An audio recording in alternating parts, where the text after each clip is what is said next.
ఏ country అయినా సరే abroad లో చదువుకోవాలి అనుకునే స్టూడెంట్స్ అందరికీ కూడా బెస్ట్ సర్వీసెస్ ప్రొవైడ్ చేస్తుంది విసోర్స్. సో విసోర్స్ త్రూ అబ్రాడ్ కి వెళ్ళి చదువుకునే స్టూడెంట్ అండ్ పేరెంట్ ఉన్నారు, వారితో మాట్లాడదాం. హలో అండి, మీ పేరు? అబ్రహాం. అబ్రహం. సో మీరేం చదువుకున్నారు? BSc in agriculture. Agriculture. Okay. ఎక్కడి నుంచి వస్తున్నారు? దమ్మాయి కూడా ఇక్కడ లోకల్ మాది Hyderabad ECR. So first of all విసోర్స్ గురించి ఎలా తెలిసింది? నేను మా ఫ్రెండ్ ఒకళ్ళు యూకేకి ప్రిఫర్ చేస్తుండే, అంటే వాళ్ళది ఉన్న ప్రాసెస్ అంతా స్మూత్ గా అయ్యింది, లోన్ కానీ అంత స్మూత్ గా అయితే నేను కూడా ప్రిఫర్ చేద్దామని విసోర్స్ వచ్చి. సో వాళ్ళు హ్యాపీగా అబ్రాడ్ కి విసోర్స్ తో వెళ్ళారు కాబట్టి వాళ్ళు మిమ్మల్ని రిఫర్ చేశారు.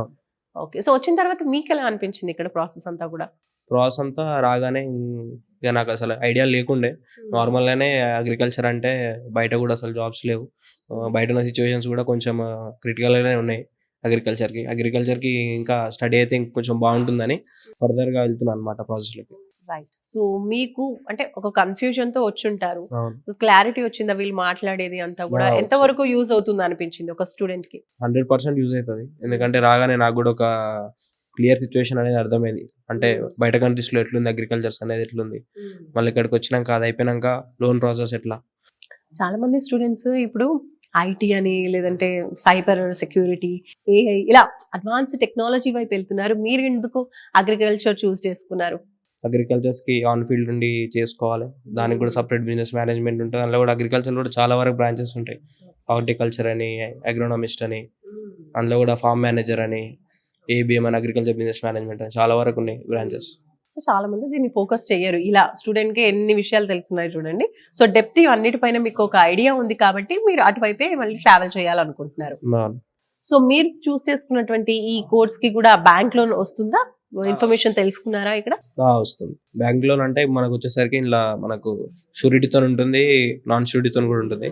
సో ఆ ప్రాసెస్ ఏమైనా స్టార్ట్ అయిందా? ఇన్ఫర్మేషన్ ఏమైనా చెప్పారా దాని గురించి? అంటే మాకు ఇప్పుడే ఇన్ఫర్మేషన్ అనేది వచ్చింది అనమాట దాని గురించి, బ్యాంక్ లోన్ గురించి ఎలా ఉంటుంది, ఏంది ప్రాసెస్, ఏంటి, ఎంత ఇంట్రెస్ట్, బేసిక్ గానే మనకి. మీరు కూడా బ్యాంక్ లోన్ త్రూ వెళ్ళాలనుకుంటున్నారు అబ్రాడ్ కి. సో ఏం చెప్తారు ఓవరాల్ గా మీ ఎక్స్పీరియన్స్ విసోర్స్ గురించి? విసోర్స్ అయితే అందరూ రావాల్సిన ప్లేస్, బెస్ట్ ప్లేస్. రిఫర్ చేస్తే ఇంకా కొంచెం బాగుంటుంది. ఎందుకంటే అన్ని సొల్యూషన్స్ ఇక్కడనే ఉన్నాయి. ఎక్కడికి వెళ్ళినా సరే ఎట్లుంటుంది అంటే, నువ్వు ఒక దగ్గరికి వెళ్ళి బయట సపరేట్గా పోయి లోన్ తీసుకొని మళ్ళీ అక్కడ వాళ్ళతో మాట్లాడుకొని అంతా ఓకే చేసుకొని రావాలి అదేం చెప్పినారు. మా ఫ్రెండ్ ఒకటి మాత్రం ఇక్కడైతే ఒకటే దగ్గర నీకు అన్ని ఉంటాయి, అన్ని ఫెసిలిటీస్ ఒకటే దగ్గర ఉంటాయి. సో మీరు విసోర్స్ కి ముందు ఏమైనా కన్సల్టెన్సీస్కి వెళ్ళున్నారా? కన్సల్టెన్సీస్కి అయితే వెళ్ళలేదు. ఓకే, డైరెక్ట్ ఫ్రెండ్ రిఫర్ చేశారు కాబట్టి ఇక్కడికి వచ్చేసారు. నైస్, ఆల్ ద బెస్ట్ అండి. Thank you. సో చూస్తున్నారు కదండి, BSc agriculture background, masters in agriculture చేయాలనుకుంటున్నారు, అది కూడా యూఎస్ లో అని చెప్పారు. మీరు కూడా బీఎస్సీ అగ్రికల్చర్ చేసి ఉండి గనక జాబ్స్ కోసం జాబ్ సర్చ్ లో ఉంటే గనక మాస్టర్స్ చేసి అప్గ్రేడ్ అయితే గనక ఫ్యూచర్ ఇంకా చాలా బాగుంటుంది. అండ్ మనకి స్టూడెంట్ గానే ఆయన చెప్పారు ఎన్ని అవకాశాలు ఉన్నాయి అనేది. అండ్ మీరు మాస్టర్స్ చేసిన తర్వాత మీకు కూడా ఒక మంచి ఐడియా అనేది వస్తుంది. టోటల్ మీకు కావాల్సినటువంటి ఇన్ఫర్మేషన్ తో పాటు మంచి గైడెన్స్ అనేది రిసోర్స్ ప్రొవైడ్ చేస్తారు. కాబట్టి మీకు ఎలాంటి డౌట్ ఉన్నా స్క్రీన్ పైన కనిపిస్తున్న నెంబర్కి కాల్ చేయండి.